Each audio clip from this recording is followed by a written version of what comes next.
Hassan, il y a eu au moins 3 titres de travail sur 143 rue du Désert. Pourquoi vous avez finalement validé ce titre-là? Parce que c'est un processus compliqué de trouver un titre et que c'est très important pour un film. Et généralement pour les deux longs métrages et les courts métrages que j'ai pu réaliser, c'est quelque chose qui arrive en fin de processus.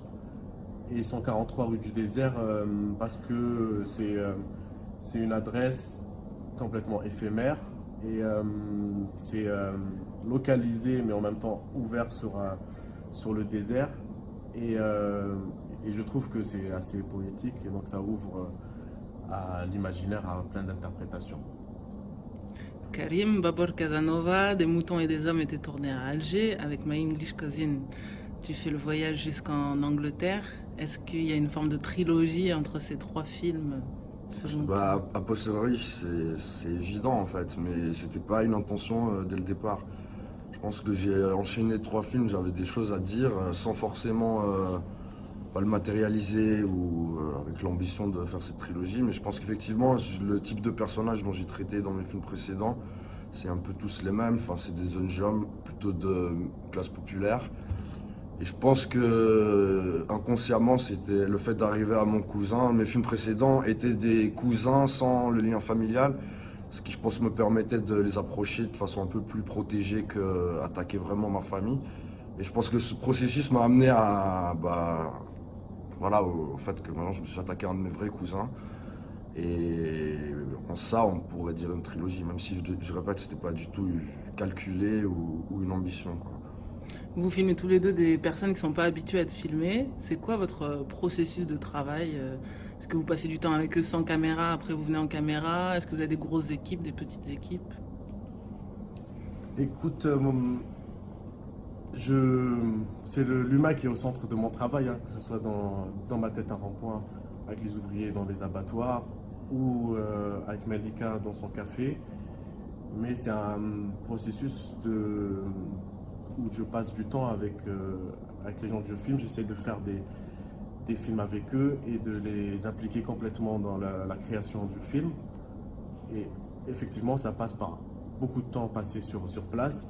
Pas forcément les repérages, parce que je inclus le repérage dans le tournage aussi. Donc c'est passer énormément de temps et construire quelque chose, écrire le film pendant le tournage et l'écrire ensuite au montage.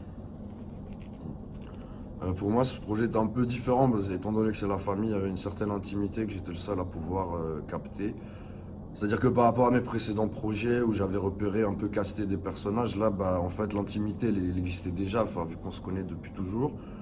C'était plus faire accepter cette caméra dans l'intimité, essayer d'expliquer pourquoi. Parce que je pense que c'est important d'avoir un personnage dans toutes ses facettes, donc ça veut dire aussi ses faiblesses, et expliquer pourquoi on a besoin de ça. Et ça a été une nouvelle expérience pour moi, ce film, parce que pareil, je me suis saisi de la caméra, c'est la première fois que je tourne en tout cas la moitié de mon film. Et je pense que ouais, c'était plus moi sur celui-là de l'endurance, parce que mon cousin va avoir tendance à tout de suite te dire ah, pas de problème, je te file un coup de main, mais quand après il se rend compte que pendant 2 ans je vais revenir le suivre, il y a des moments où bon, ça commence à saouler, ou etc. Et c'est exactement comme disait un peu Hassan, l'impliquer en essayant de lui faire comprendre qu'une fois que la chose est commencée, pourquoi on fait les choses et pourquoi c'est important, parce que c'est vrai que c'est des gens dont c'est pas le métier et qui peuvent pas forcément tout comprendre. Surtout dans un rapport à l'image aujourd'hui où on est beaucoup dans l'instantané, le téléphone, et où on va dire des réalités qui sont déclinées sur des temps longs deviennent relativement peu accessibles pour ce genre de personnes. En tout cas, on leur donne peu l'occasion de voir ces choses. Donc voilà. Est-ce que vos personnages, Malika et Fayed, ont vu vos films respectifs? Pour l'instant, Malika l'a pas encore vu, mais c'est prévu qu'on fasse la première à Alger bientôt au mois de décembre. Et par contre, elle est au courant de tous les festivals, l'engouement qu'il y a autour du film. Mais en tout cas, j'ai toute sa confiance. Et donc, c'est ça qui était le plus important pour moi. Elle n'a pas réclamé ni demandé à voir le film. Et je préfère qu'elle le voie dans une salle de cinéma en première à Alger, qu'elle soit invitée par le festival et tout. Donc ça va se faire bientôt là, au mois de décembre. Ouais, moi c'est pareil, il l'a pas encore vu. Quand on est un peu. On a la même. Non, c'est la même chose que Hassan. J'ai aussi envie qu'il le voit sur grand écran avec un public qui sente un peu voilà cette rencontre. On a essayé de faire venir ici, on a eu un peu des soucis de visa. Mais pareil, on va organiser un joli voyage. Je pense que ça sera plutôt en Europe du coup avec lui très très prochainement où il va venir et il pourra répondre aux questions que tu aurais à poser sur le film ou que les journalistes auraient posé sur le film. Qu'est-ce que ça vous fait, vous, de présenter vos films en Algérie? On sait que le public algérien aime beaucoup les débats, peut beaucoup interagir avec les films. Avec vos précédents films, comment ça s'est passé? Est-ce que c'est une envie ou est-ce qu'en même temps c'est une appréhension de la réaction du public? Écoute, c'est un vrai test parce que quand tu fais un film, c'est vrai que tu l'écris pour tout le monde, mais ta communauté, les Algériens, c'est très très important. Et donc à chaque fois, je suis très anxieux, stressé. Comme c'est la première du film, pour Dans ma tête un rond-point, c'était dans une grande salle où il y avait 500 personnes. Le film était passé aussi dans d'autres festivals comme ici, donc il était très attendu. Et il y a eu un débat où il restait 300 personnes à peu près. Donc il y a une vraie attente, quoi. Surtout quand le film passe par Toronto, Locarno, il fait une tournée internationale, il arrive là, donc tu es attendu, quoi. Comme quand il y a eu ce prix à Locarno, moi j'étais hyper touché de voir tous les commentaires, les gens qui étaient contents que ce prix, tu avais l'impression que c'était un match de Coupe d'Afrique qu'on avait gagné, quoi. Il y a quelque chose comme ça, une responsabilité, tu vois, de se dire c'est un des nôtres, et quand tu vas le présenter, le montrer à au tien, et ben c'est quelque chose, quoi. Moi je suis comme ça, j'ai besoin d'être entouré, et là ça va être bien parce que du coup faut que Malika soit là, on va essayer d'organiser tout ça bien. Mais c'est toujours quelque chose, que ce soit Alger ou Béjaïa, le festival des rencontres cinématographiques. Il y a une vraie intensité, il y a un vrai challenge, il y a une vraie émotion quand on le monte là-bas. Oui, surtout que pour moi, chaque projection en Algérie, le public algérien est impitoyable. Et ce qui est d'ailleurs très bien, il n'y a pas de complaisance. Ils aimeront, ils le diront avec l'intensité qu'on leur connaît, mais ils auront des critiques à faire, ils le feront aussi. Et c'est aussi par rapport à la perception de mes films, j'ai jamais eu des meilleurs retours ou des choses aussi constructives que les projections que j'avais pu faire là-bas. Nous, on montrera le film d'ici 2 semaines et demie à Béjaïa, justement. Et je me réjouis énormément, j'appréhende énormément ici. Et ce sera aussi l'occasion de ramener toutes mes tantes qui sont dans le film et de partager ce moment. Je m'attends à énormément d'émotions. Et je pense effectivement, ouais, ces films-là sont attendus et c'est génial qu'on ait quand même ces cadres aussi. Moi j'avais beaucoup aimé Béjaïa personnellement, c'est un cadre où le débat est vraiment passionnant et où on sent qu'il y a une vraie fraîcheur, envie. Et ouais, c'est très très très motivant et gratifiant d'être dans ces cadres.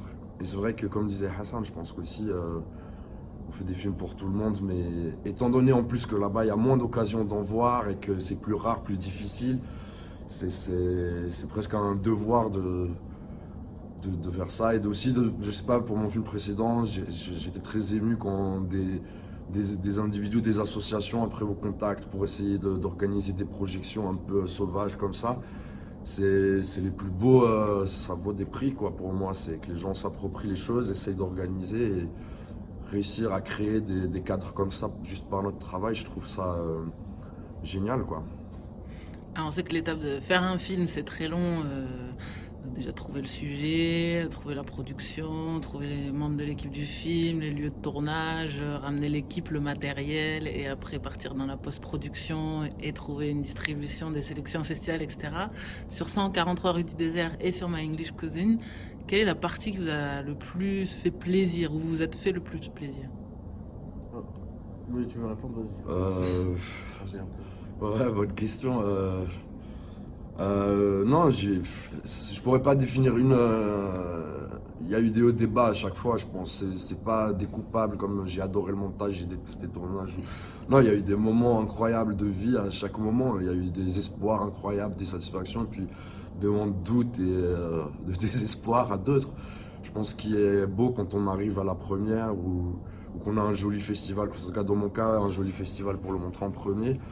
C'est juste qu'on se dit, voilà, les 3 dernières années de travail ou de doute ou de. Voilà, ont payé en fait. Le travail, ça veut dire que ce qu'on s'est. Enfin, aussi le cœur qu'on a mis dedans, finalement, c'est une reconnaissance de ce travail-là. Donc, ouais, j'arriverai pas à t'identifier un bout en particulier, mais très content d'être là et ouais, reconnaissance d'un travail qui est d'ailleurs pas le mien tout seul. Enfin, c'est à la fois le personnage, l'équipe, le producteur. Enfin, c'est vraiment un travail à chaque étape, quelqu'un qui amène sa patte, qui a cru dans la chose. Et c'est ça qu'il faut, je pense, mettre en avant. Pour ma part, c'est plus clair, c'est le tournage. C'est le moment où je prends le plus de plaisir. Quand j'étais chez Malika dans son café avec l'ingénieur du son, on restait les journées entières à bavarder, à attendre de construire le film, de construire les choses avec Malika, de discuter avec elle, d'être dans cet endroit un peu euh, mystique, un peu spirituel, un peu où on attend que les histoires arrivent comme des bouteilles à la mer, tu vois, qui rentrent dans le.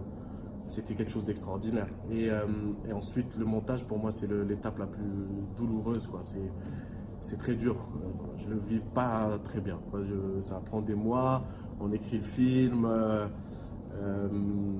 C'est compliqué. Donc pour moi, vraiment, la partie la plus chouette, c'est vraiment le tournage, quoi. J'aimerais bien faire que ça, si c'était possible. Mais il faut passer par le montage parce que sinon. Et voilà, et ensuite de se retrouver là, tu prends du plaisir aussi avec tes copains, de passer un peu de temps. Ouais. Vous avez passé combien de temps sur vos films respectifs là? Moi, ça a commencé décembre 2016 et on a terminé le montage mi-mai 2019, donc on va dire 2 ans et demi, 2 bonnes années et demie. Pareil, un peu 2 ans en fait de travail, tout inclus. Tournage, montage, post-production. Alors, autre point commun, vous êtes tous les deux produits par des femmes. Comment ça se passe votre travail en relation avec la production?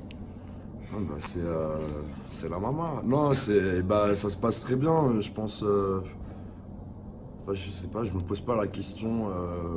Mais ça a toujours bien marché, j'ai toujours été produite par Joël Bertossa et. Vous êtes rencontrés comment? On s'est rencontrés à Locarno, moi c'était avant que je fasse des films, j'étais intéressé par ça, il y avait un ami qui avait un court-métrage qu'elle produisait, elle venait d'ouvrir sa société, et puis ça s'est passé simplement, c'était juste des débats interminables sur des films qu'on avait aimés ou pas, beaucoup de passion, beaucoup de simplicité, et puis une confiance en fait, j'arrive avec des sujets qui sont pas forcément au début peut-être familiers pour elle, c'est vrai qu'elle n'a pas forcément de lien avec l'Algérie ou comme ça.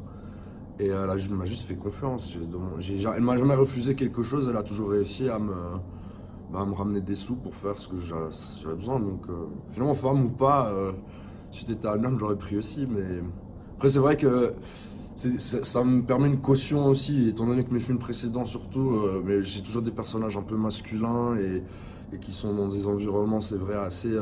On dit beaucoup que mes films traitent de la masculinité et de ce genre de sujet. C'est peut-être bien aussi d'avoir une caution. Ma monteuse, j'ai toujours travaillé avec une monteuse et une productrice. Peut-être c'est d'être bon garde-fou aussi pour pas rester dans un délire peut-être trop viril. On va dire ça. Hassan? Et Nariman Marie, donc ma productrice, qui est aussi réalisatrice, qui a fait plusieurs films.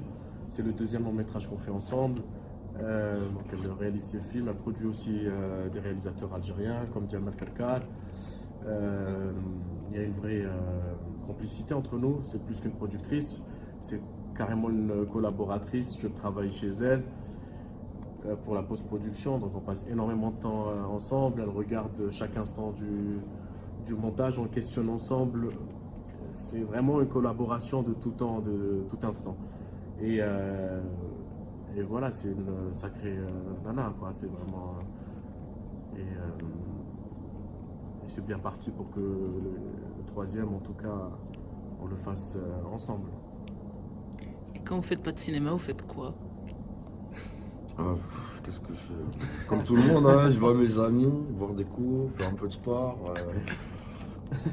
Voilà la question. Eh ben écoute, moi cette année, quand je fais pas de cinéma, je m'occupe de ma fille. Quand il n'y a pas crèche, je la garde. Sinon, pareil, je bois des coups avec mes copains, toujours les mêmes, au bureau. Et sinon, j'essaie de regarder des films, de lire des livres. Je me dis que je veux faire du sport, mais j'en fais jamais. Voilà, à peu près. Alors, tout ça pour ramener à qu'est-ce qui vous lie au cinéma? Pourquoi vous aimez le cinéma? Vous pourriez écrire des articles, vous pourriez faire des reportages radio. Pourquoi ce mélange d'images et de sons? Moi, ça va rebondir sur ce que tu disais avant, mais c'est vrai que bon, ce tournage était un peu particulier par rapport à ce projet, mais s'immerger dans une réalité, se laisser surprendre par des choses inattendues, ces moments-là se permettent de voyager dans des univers qui sont pas les siens, et je pense que moi, il n'y a que le cinéma qui arrive à capter dans sa globalité un peu cette expérience. C'est-à-dire que il y a l'image et le son, mais tu peux presque essayer de filmer une odeur ou des choses. C'est comment aussi se poser ces questions de comment retranscrire au plus près et dans la plus grande totalité finalement des émotions et des sensations. Et il y a évidemment l'écriture ou d'autres moyens le permettent aussi, mais moi c'est vrai que j'ai les sensations quand tu vois des films ou des grands réalisateurs qui touchent tu te rappelleras de ces scènes, moi c'est ce que je rêverais de m'approcher et de recréer. En tout cas de développer comme langage. Alors moi très tôt j'ai été attiré par l'image, la photo. J'avais un appareil, je prenais des photos. Ensuite j'ai eu un parcours d'assistant réalisateur. Après c'est une question compliquée. Pourquoi le cinéma? Ça c'est une question, j'ai essayé de réfléchir. Après j'ai arrêté aussi mais j'ai essayé d'écrire des scénarios et j'ai vu que c'était compliqué. Et donc très vite je me suis dit qu'il fallait que j'aille vers l'autre. Avec le réel, pas forcément se dire que je fais du documentaire, mais de se dire, tiens, avec les gens que j'ai envie de filmer, essayer de casser un peu ces codes-là qu'on peut avoir sur le documentaire et se dire, eh ben, j'ai envie de faire d'abord du cinéma avec des gens et un film. Donc ça passe par déjà les rencontrer, des repérages, et ensuite à la fin. Et je pense que c'est commun à nos films, c'est raconter une histoire. C'est ça que tu racontes au final, quoi. Donc voilà, moi je suis très vite aussi allé vers les autres en me disant, peut-être moi j'ai pas encore assez de trucs à dire dans une fiction, mais que je peux aller vers les autres pour essayer de raconter ce que j'ai envie d'exprimer de ce monde aujourd'hui. On parle souvent du manque de salles de cinéma en Algérie. Est-ce que vous avez des souvenirs de séances de films en Algérie, ou en particulier de films algériens, peut-être que vous auriez vu et qui ont eu un fort impact sur vous? Bah écoutez, alors moi je faisais partie d'un ciné-club à Alger dans l'association Chrysalide. Donc pendant une dizaine d'années j'ai animé un ciné-club avec d'autres copains, réalisateurs, Karim Moussaoui et d'autres. Donc ça a été vraiment une école de cinéma pour nous. Et c'est là où j'ai rencontré entre guillemets le cinéma d'auteur, quoi. Donc et des ovnis, je sais pas, Peter Watkins, des trucs qui me viennent, Wim Wenders ou des choses comme ça, mais il y en a plein, de films comme ça qui m'ont marqué dans ce ciné-club en particulier. Non, je suis peut-être pas le mieux placé, mais vu que j'ai pas grandi là-bas, moi les premiers films que j'ai pu voir en Algérie, c'est du moment où j'ai commencé à en faire en fait. Dans la ville de mon père, effectivement, sur le Roseland, 120 km au sud d'Alger, pas de cinéma, il n'y a rien. Donc c'est vrai que dans le cadre familial, etc., il y a toujours eu. Mais après, c'est vrai que quand j'ai passé du temps à Alger, notamment, j'ai un rapport quand même au cinéma, c'est que notamment une année où j'y ai travaillé, je m'ennuyais beaucoup. Et j'ai le DVD, la DVD tech qu'il y avait en bas, j'étais devenu très copain avec le tenancier parce que j'ai acheté beaucoup de films, j'ai regardé énormément de films piratés comme ça sur mon ordinateur. C'est vrai que c'était un rapport que ça m'avait créé, mais le rapport à la salle, c'est vrai que je l'ai connu que via les festivals et en étant réalisateur. J'ai pas d'expérience de salle comme spectateur comme aurait pu avoir Hassan. Et ça vous fait quoi aujourd'hui d'aller dans les festivals et de croiser d'autres cinéastes de votre génération, de votre âge en fait, qui sont en haut de l'affiche, qui gagnent des prix, qui circulent pour le cinéma algérien? Bah, pour moi, en tout cas, c'est vrai que la relation, que ce soit avec Hassan ou d'autres réalisateurs, ben, Jamel Kerkar ou Karim Moussaoui ou d'autres, enfin, en tout cas, Hassan, je me rappellerai toujours la première fois que je l'ai rencontré, c'est la plus belle rencontre du fait que c'est le travail. Il a vu mon film avant de me rencontrer, j'ai vu son film avant de se rencontrer, et la fois où on s'est rencontrés, c'est comme si on se connaissait en fait. Et puis aussi, on est quand même dans un milieu où il y a de la concurrence, où les gens vont peut-être finalement, on pourrait se dire j'ai envie d'être meilleur ou pas meilleur. Hassan avait aidé à ce que mon film soit à Tunis, par exemple, la dernière fois, ainsi de suite. C'est très sain en fait. C'est des rencontres artistiques. Jamel Kerkal, c'est la même chose. J'ai vu son film et c'est la première fois que je le rencontre. C'est comme si je le connais. Où il y a beaucoup de comme de filtres où qui tombent. Tu es à l'aise sur plein de sujets en fait. Et moi, c'est ça que je trouve beau. De se retrouver comme ça. C'est comme si avant, en tout cas dans mon rapport, moi, à l'Algérie, assez tard, je me suis dit, ah tiens, en fait, je ne suis pas seul. Ah tiens, et on en voit plusieurs qui apparaissent. Et le fait du coup de se rencontrer via le travail, je trouve ça beau et encourageant, quoi. C'est-à-dire le fait de s'entraider et de pouvoir compter les uns sur les autres, je trouve ça plutôt positif. Écoute, oui, il y a une entraide, des vraies amitiés. Et quand on se croise comme ça dans des festivals, on est toujours content de se voir. Et pas ces histoires de concurrence et tout. Il y a de la place pour tout le monde en fait. Et c'est toujours bien en fait que voilà, deux films algériens soient dans un festival comme ça. C'est quelque chose de. C'est beau quoi, c'est génial. Un petit mot au marcheur du vendredi? Fight goes on. C'est bien. Merci beaucoup. Merci.